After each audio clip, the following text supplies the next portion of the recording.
Hi guys, welcome back to my channel. ಮೋಮೋಗೆ ಇವತ್ತು 45ನೇ ದಿನ. ಸೊ 45th ಡೇಗೆ ಒಂದು ವ್ಯಾಕ್ಸಿನ್ ಇರುತ್ತೆ ಅಂತೆ. ಸೊ ನಾನು ಇವತ್ತು ಅವನಿಗೆ ಆ ವ್ಯಾಕ್ಸಿನ್ ಹಾಕಿಸ್ಬೇಕು ಆ್ಯಂಡ್ ಒಂದು ವೆಯ್ಟ್ ಕೂಡ ಚೆಕ್ ಮಾಡಬೇಕು. ಆ್ಯಂಡ್ ಇದು ಅವನದು ಮೊದಲನೇ ವ್ಯಾಕ್ಸಿನ್ ಮೋಮೋದು. ಸೊ ಗೊತ್ತಿಲ್ಲ ಅವ್ನು ಹೆಂಗೆ ರಿಯಾಕ್ಟ್ ಮಾಡ್ತಾನೆ ಅಂತ. ಸೊ ಇವಾಗ ಅಲ್ಲಿಗೆ ಹೋಗೋಕ್ಕೇ ರೆಡಿ ಆಗ್ತಾ ಇದ್ದೀನಿ ನಾನು.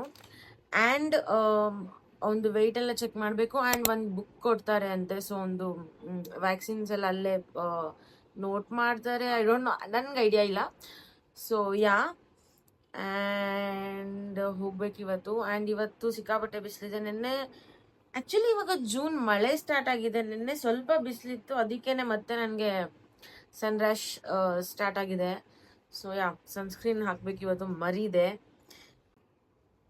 ಇದೇನು ಡಿಫ್ರೆನ್ಸ್ ಮಾಡಲ್ಲ, ಬಟ್ ಇದನ್ನ ಏನಕ್ಕೆ ತಗೊಂಡಿದ್ದೀನಿ, ಇದನ್ನ ಏನಕ್ಕೆ ಯೂಸ್ ಮಾಡ್ತೀನಿ ನನಗೆ ಗೊತ್ತಾಗಬೇಕು. ಆ್ಯಕ್ಚುಲಿ ನನಗೆ ಸ್ವಲ್ಪ ಟೆನ್ಷನ್ ಆಗ್ತಾ ಇದೆ. ಏನಕ್ಕೆ ಅಂದರೆ, ನಿಮಗೆ ನಿನ್ನೆ ಈ ವ್ಲಾಗ್ ಆದಮೇಲೆ ಬರುತ್ತೆ ಅದು. ಸೊ ಹೋಗಿ ನೋಡಿ. ಐ ಡೋಂಟ್ ನೋ, ಈ ವ್ಲಾಗ್ ಬಂದು 2 ದಿನಕ್ಕೆ ಬರುತ್ತೆ ಅದು.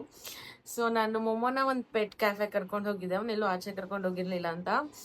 ಸೊ ಅಲ್ಲಿ ಆ್ಯಕ್ಚುಲಿ ತುಂಬ ದೊಡ್ಡ ದೊಡ್ಡ ನಾಯಿಗಳಿತ್ತು. ಇವನು ತುಂಬ ಹೆದರ್ಕೊಂತಾನೆ, ಇವನಿನ್ನ ಮಗು. ಬಟ್ ಆದ್ರೂ ಲೈಕ್ ಬೇರೆ ನಾಯಿ ನೋಡಿದ್ರೆ ಸಿಕ್ಕಾಬಟ್ಟೆ ಹೆದರ್ಕೊಂತಾನೆ ಇವನು. ಆ್ಯಕ್ಚುಲಿ ಎಲ್ಲರೂ ಹೇಳ್ತಾರೆ ಶಿಜು ಏನು ತುಂಬ ಅಗ್ರೆಸಿವ್ ಇರುತ್ತೆ ಅಂತ. ಇವನ್ನೆಲ್ಲ ನಾಯಿ ನೋಡ್ಬಿಟ್ಟು ಹೆದರ್ಕೊಂತ ಇದ್ದ. ಸೊ ಆ ವ್ಲಾಗ್ ಚೆನ್ನಾಗಿದೆ. ನೆಕ್ಸ್ಟ್ ಈ ವ್ಲಾಗ್ ಆದಮೇಲೆ ಅದನ್ನ ಅಪ್ಲೋಡ್ ಮಾಡ್ತೀನಿ, ಗೋ ವಾಚ್ ಇಟ್. ಸೊ ಅದರಿಂದನೇ ನನಗೆ ಭಯ. ಮೋಮೋ ಲೈಕ್ ಹೆಂಗಿರ್ತಾನೆ, ಹೆಂಗೆ ಹೆದರ್ಕೊಂತಾನೆ ಏನಾದರೂ ಹಾಸ್ಪಿಟ್ಲಲ್ಲಿ ಅಂತ. ಒಬ್ವಿಯಸ್ಲಿ ಅಲ್ಲಿ ಬೇರೆ ಡಾಗ್ಸ್ ಇರುತ್ತೆ, ಕೌಸ್ ಇರುತ್ತೆ, ಎಲ್ಲ ಇರುತ್ತೆ. ಸೊ ದಟ್ಸ್ ಅದು ಒಂದು ಕನ್ಸರ್ನ್ ನನಗೆ. ಆ್ಯಂಡ್ ಇದೊಂದು ಫಸ್ಟ್ ವ್ಯಾಕ್ಸಿನೇಷನ್. ಸೊ ನೋಡ್ಬೇಕು ಇವನು ಹೆಂಗೆ ಬಿಹೇವ್ ಮಾಡ್ತಾನೆ ಅಂತ. ಏನೇನು ನಾನು ಮೈಕ್ ಹಾಕೊಂಡು ವ್ಲಾಗ್ ಮಾಡ್ತಾ ಇಲ್ಲ. ಐ ಹೋಪ್ ಸೌಂಡ್ ಬರ್ತಾ ಇದೆ ಅಂತ. ಏನಕ್ಕೆ ಮೈಕ್ ಹಾಕೊಂಡು ವಿಡಿಯೋ ಮಾಡೋರು ಗೊತ್ತಿರುತ್ತೆ. ನಾವು ಒಂದ್ಸಲ ವಿಡಿಯೋ ರೆಕಾರ್ಡ್ ಮಾಡಿ ಮೈಕ್ ಹಾಕಿ ಚೆಕ್ ಮಾಡಿ ಸೌಂಡ್ ಬರ್ತಿದ್ಯಾ ಅಂತ. ಅದಾದ್ಮೇಲೆ ಮತ್ತೆ ವಿಡಿಯೋ ಸ್ಟಾರ್ಟ್ ಮಾಡಬೇಕು. ನಾನು ಸ್ವಲ್ಪ ಸೋಂಬೇರಿ. ಸೊ ನಾನೇನು ಜಾಸ್ತಿ ರೆಡಿ ಆಗಲ್ಲ, ಹಾಸ್ಪಿಟಲ್ಗೆ ತಾನೇ ಹೋಗೋದು. So I think this does. ಇದಾದ್ಮೇಲೆ ಸನ್ಸ್ಕ್ರೀನ್ ಹಾಕೋತೀನಿ. So let's go.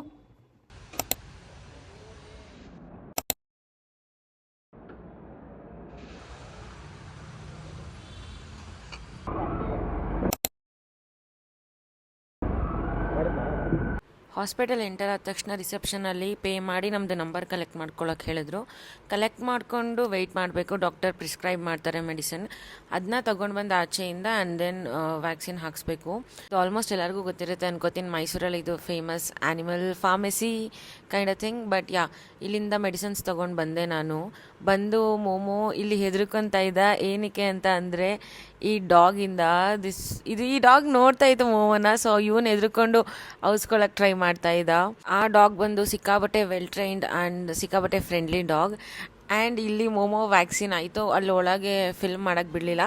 ಆ್ಯಂಡ್ ನಾನಿಲ್ಲಿ ಫೋಟೋ ತೆಗಿತಾ ಇದ್ದೀನಿ ಒಂದು. ಬಟ್ ಅವನಲ್ಲಿ ಪಾಪ ಅಳ್ತಾ ಮಲಗಿಬಿಟ್ಟಿದ್ದ. ಆ್ಯಂಡ್ ಕರ್ಕೊಂಡು ಬಂದ್ವಿ. ನಾವು ಆಚೆ ಬಂದಮೇಲೆ ಮತ್ತೆ ಹೇಳಿದ್ರು ಒಂದು ವೆಯ್ಟ್ ಚೆಕ್ ಮಾಡಬೇಕಂತ. ಸೊ ಚೆಕ್ ಮಾಡಿದಾಗ ಗೊತ್ತಾಯ್ತು ಅವನು 1.25 kg ಇದ್ದಾನೆ ಅಂತ. ಈ ಏಜಲ್ಲಿ ಮೇಲ್ ಶಿಜುದು ಇದು ನಾರ್ಮಲ್ ವೆಯ್ಟ್ ಅಂತ ಹೇಳಿದ್ರು. ಸೊ ಅಲ್ಲಿಂದ ನಾವಿನ್ನೂ ತಿಂಡಿ ಮಾಡಿರಲಿಲ್ಲ, ಏನಕ್ಕೆ ಬೆಳಗ್ಗೆನೇ ಹೋಗಿದ್ವಿ. ಸೊ ಅಲ್ಲಿಂದ ತಿಂಡಿ ಮುಗಿಸ್ಕೊಂಡು ಬಂದೆ. ಇವಾಗ ಸಂಜೆ ಇವನು ಬಂದಮೇಲೆ ಅವನಿಗೆ ಊಟ ಕೊಟ್ಟೆ. ಊಟ ತಿಂದ್ಬಿಟ್ಟು ಮಲಗ್ದ ಅವನು. ಸೊ ಇವಾಗ ಎದ್ದ ಮೋಮೋ. ಸೊ ಅಲ್ಲಿ ತನಕ ಸೌಂಡ್ ಮಾಡೋದು ಬೇಡ ಅಂತ ನಾನು ವಿಡಿಯೋ ಶೂಟ್ ಮಾಡಿರಲಿಲ್ಲ. ಆ್ಯಂಡ್ ಬಂದು ನನ್ನ ತೊಡೆ ಮೇಲೆ ಕೂತಿದ್ದಾನೆ ಇವಾಗ. ಸಿಕ್ಕಾಬಟ್ಟೆ ಎದ್ದ. ಆ್ಯಂಡ್ ಅಲ್ಲಿ ಬೇರೆ ಡಾಗ್ಸ್ನ ನೋಡಿ ಇವ್ನಿಗೆ ಸ್ವಲ್ಪ ಭಯ ಆಯಿತು. ಆ್ಯಂಡ್ ತುಂಬ ಶಿಜುಗಳಿತ್ತು ಅಲ್ಲಿ. ಸೊ ನೋಡ್ತಾ ಇದ್ದ ಅವ್ರನ್ನೆಲ್ಲ. ಆ್ಯಂಡ್ ನನಗೆ ಗೊತ್ತಿಲ್ಲ ಇದು ಎಷ್ಟು ನಾರ್ಮಲೈಸ್ ಆಗ್ತಾ ಇದೆ ಇವಾಗ ಅಂತ. ನಾನು ಹೋಗಿದ್ದು ಹಾಸ್ಪಿಟ್ಲಲ್ಲಿ ಎಂಟರ್ ಆದ್ವಿ. ಪ್ರಾಬ್ಲಮ್ ಏನು ಗೊತ್ತಾ, ಡಾಕ್ಟರ್ಸ್ ಫೈನ್. ಡಾಕ್ಟರ್ಸ್ ಹೆಂಗೆ ಬಿಹೇವ್ ಮಾಡ್ಬೇಕು ಹಂಗೆ ಬಿಹೇವ್ ಮಾಡ್ತಾರೆ. Not too sweet or not too rude. ಅವ್ರು ಕರೆಕ್ಟಾಗಿರ್ತಾರೆ. ಬಟ್ ನನಗೆ ಪ್ರಾಬ್ಲಮ್ ಆಗೋದು ರಿಸೆಪ್ಷನಲ್ಲಿ. ಸೊ ಅಲ್ಲಿ ರಿಸೆಪ್ಷನಲ್ಲಿ ಎಂಟರ್ ಆದ್ವಿ and she was very rude. ರಿಸೆಪ್ಷನಲ್ಲಿ ಇದ್ದಿದ್ದು ಅವರು like middle age, like 150 years ಆಗಿರ್ಬೋದು ಅವ್ರಿಗೆ. She was very rude. ಹೋದ ತಕ್ಷಣ ಅವರು ನೇಮ್ ಏನು ಅಂತ ಕೇಳಿದ್ರು. ಅಲ್ಲಿ ಹಳ್ಳಿ ಅವರಿದ್ರು. ಅವರು ಇನ್ನ ಹಸುಗೆ ಹೆಸರಿಟ್ಟಿಲ್ಲ ಅಂತ ಹೇಳಿದ್ರು. ಹಸುದು ಟೋಕನ್ ಬರ್ಸ್ತಾ ಇದ್ರು ಅವರು. ಇನ್ನ ಹಸುಗೆ ಹೆಸರಿಟ್ಟಿಲ್ಲ ಮೇಡಮ್ ಅಂತ ಅಂದ್ರು. ಅದಕ್ಕೆ ಅದು ಅವ್ರ ಪಕ್ಕದಲ್ಲಿ ಇದ್ದಿದ್ದ ಹುಡುಗ, ಇನ್ನ ಹೆಸರಿಟ್ಟಿಲ್ವಾ, ಹಸುದೆಲ್ಲ ಕೇಳ್ತಾ ಇರೋದು, ನಿಮ್ಮ ಹೆಸರು ಕೇಳ್ತಾ ಇರೋದು ಅಂತ. ಸೊ ಅದಕ್ಕೆ ಆ ಆಂಟಿ ರಿಸೆಪ್ಷನಲ್ಲಿ ಇದ್ದಿದ್ದವರು, ನೀವೇ ಜೋಕ್ಸ್ ಮಾಡ್ಕೊಂಡು ನಗ್ತೀರಾ, ಅದ್ರಲ್ಲಿ ಅಫೆಂಡ್ ಆಗೋದು ಏನೂ ಇರಲಿಲ್ಲ. ಅವ್ರವ್ರು ಮಾತಾಡ್ತಿದ್ದು, ನೀವೇ ಜೋಕ್ಸ್ ಮಾಡ್ಕೊಂಡು ಏನು ನಗ್ತೀರಾ, ನಾವೇನು ಕೇಳ್ವಾ ನಿಮಗೆ ಹಸು ನೇಮ್ ಹೇಳಿ ಅಂತ, ನಿಮ್ಮ ಹೆಸರು ಹೇಳಕ್ಕೆ ಕೇಳಿದ್ದು ನಾವು. ಹೆಸರು ಹೇಳು ಅಂತ ಕೇಳಿದ್ರೆ ನೀವೇನೇ ಹಸುದು ಅನ್ಕೊಬಿಟ್ರೆ ಹಂಗೆ. She was like, she was so furious, like ಹಂಗೆ ಡಡ ಡಡ ಡಡ ಡಡ ಅಂತ ಪಾಪ ಅವ್ರಿಗೆ. ಆ್ಯಂಡ್ ದೆನ್ ಅವರು ಪಾಪ ಸುಮ್ಮನೆ ಆಗೋದ್ರು. ಅದಾದಮೇಲೆ ನಮಗೆ ಪೇ ಮಾಡೋಕ್ಕೆ ಹೇಳಿದ್ರು. ಕ್ಯಾಶಲ್ಲಿ ಪೇ ಮಾಡೋಕ್ಕೆ ಹೋದ್ವಿ. ನಾವು ಕ್ಯಾಶ್ ಅಕ್ಸೆಪ್ಟ್ ಮಾಡಲ್ಲ, ಗೂಗಲ್ ಪೇ ಮಾಡಿ ಅಂತ ಅಂದರು. ಅದು ಯೂಶುವಲಿ ಎಲ್ಲ ಕಡೆ ನೋಡಿರೋದು ಏನಂತಂದರೆ, ಆನ್ಲೈನ್ ಇರಲ್ಲ, ಕ್ಯಾಶ್ ಕೊಡಿ ಅಂತ ಹೇಳ್ತಾರೆ.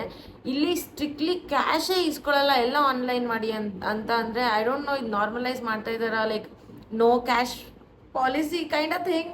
ಬಟ್ ಯಾರಪ್ಪ, I don't know, like she was too rude. ಗೊತ್ತಿಲ್ಲ ನನಗೆ, ನಾನೇನು ಮಾತಾಡಲಿಲ್ಲ. ಏನಕ್ಕೆ ಅಂದರೆ ಮೊಮೋದು ನೆಕ್ಸ್ಟ್ ತಿಂಗಳು ಇನ್ನೂ ಒಂದು ವ್ಯಾಕ್ಸಿನ್ ಇದೆ ಸುಮ್ಮನೆ ಅಂತ. But she was too rude. I don't know. And rude ಇರ್ತಾರೆ ಎಲ್ಲರೂ, ಏನು ಮಾಡೋಕ್ಕಾಗುತ್ತೆ. ಬಟ್ ಇದು ಒಂದು ನೆಕ್ಸ್ಟ್ ಸಲ ನನ್ನ ಹತ್ರ ಆನ್ಲೈನಲ್ಲಿ ಇದ್ದರೆ ಇಟ್ಸ್ ಫೈನ್. ಒಂದೊಂದ್ಸಲ ನಾವೇನೇ ಖಾಲಿ ಮಾಡಿಬಿಟ್ಟಿರ್ತೀವಿ. ಲಕಿಲಿ ನನ್ನ ಹತ್ರ ಇತ್ತು, ನಾನು ಪೇ ಮಾಡಿದೆ. ಇರಲಿಲ್ಲ ಅಂದರೆ ಕಷ್ಟ ಆಗುತ್ತೆ ಅಲ್ವಾ ಆನ್ಲೈನಲ್ಲಿ ಪೇ ಮಾಡೋಕ್ಕೆ. ಕ್ಯಾಶ್ ಇದ್ರೇನೂ ಇಟ್ಸ್ ಫೈನ್. ಲೈಕ್ ಈಗ ಒಂದನ್ನು ಸ್ಟ್ರಿಕ್ಟ್ಲಿ ನಾವು ಕ್ಯಾಶೇ ಅಕ್ಸೆಪ್ಟ್ ಮಾಡಲ್ಲ ಅಂದರೆ ಕಷ್ಟ. ಸೊ ದ್ಯಾಟ್ ವಾಸ್ ರೂಡ್ ಅಷ್ಟೇ. ಇವಾಗ ಇವನು ಬಂದು ಮೊಸರನ್ನ ತಿಂದ. ಆ್ಯಂಡ್ ಅದೇ ನಾನು ಎಲ್ಲೂ ಆಟಾಡ್ಸಕ್ಕೆ ಕರ್ಕೊಂಡು ಹೋಗ್ತಾ ಇಲ್ಲ, ಇವನ್ನ ಆಚೆನೂ ಕರ್ಕೊಂಡು ಹೋಗ್ತಾ ಇಲ್ಲ. ಮಲಗಿದ ಬಂದಾಗಲಿಂದ, ಸೊ ಮಲ್ಗಕ್ಕೆ ಬಿಟ್ಟಿದ್ದೆ. ಅವನು ಆಟಾಡ್ತೀನಿ ಅಂದರೆ ಇಲ್ಲೇ ಆಟಾಡಿಸ್ತೀನಿ ಕೂತ್ಕೊಂಡು ಅವನಿಗೆ, ನೋಡೋಣ. ಬಟ್ ಅವನಿಗೆ ಏನು, ಇವನ್ನ ಜಾಸ್ತಿ ಲಿಫ್ಟ್ ಮಾಡಕ್ಕೆ ಬಿಡ್ತಾ ಇಲ್ಲ ಅವನು. ಕಿರ್ಚಕ್ಕೆ ಸ್ಟಾರ್ಟ್ ಮಾಡ್ತಾನೆ ಇವನ್ನ ಎತ್ಕೊತಾ ಇದ್ರೆ. So that's the thing. And ಯಾರ್ಯಾರು ಪೆಟ್ ಪೇರೆಂಟ್ಸ್ ನೋಡ್ತಾ ಇದ್ದೀರಾ, ಪ್ಲೀಸ್ ಏನಾದ್ರು ಪೇರೆಂಟಿಂಗ್ ಟಿಪ್ಸ್ ಇದ್ದರೆ, ಡಾಗ್ ಪೇರೆಂಟಿಂಗ್ ಟಿಪ್ಸ್ ಇದ್ದರೆ ಪ್ಲೀಸ್ ನನಗೆ ಕಮೆಂಟ್ಸಲ್ಲಿ ಹೇಳಿ. ಆ್ಯಂಡ್ ಈ ವ್ಲಾಗಲ್ಲಿ ಏನಾದ್ರೂ ನೀವೇನಾದ್ರೂ ಲೈಕ್ ಇಲ್ಲ ಹಾಗೆ ಹಿಂಗೆ ಏನಾದರೂ ಇದ್ದರೆ please let me no in the comments. So ಒಂದು ವ್ಯಾಕ್ಸಿನ್ ಬಗ್ಗೆ ಆಗಲಿ, ಒಂದು ಫುಡ್ ಬಗ್ಗೆ ಆಗಲಿ ಏನಾದ್ರು ಇದ್ದರೆ ನನಗೆ ಹೇಳಿ ಕಮೆಂಟ್ಸಲ್ಲಿ, ಆಯಿತಾ? ಇದಾದಮೇಲೆ ನೆಕ್ಸ್ಟ್ ಇನ್ನೂ ಚೆನ್ನಾಗಿರೋ ವ್ಲಾಗ್ ಬರುತ್ತೆ. ದ್ಯಾಟ್ ಇವನ್ನ ನಾನು ಒಂದು ಪೆಟ್ ಕ್ಯಾಫೆ ಕರ್ಕೊಂಡು ಹೋಗಿದ್ದೆ. ಸೊ ಆ ವ್ಲಾಗು ಬರುತ್ತೆ. ಇಲ್ಲಿ ತನಕ ನೋಡಿದರೆ thank you for watching and bye.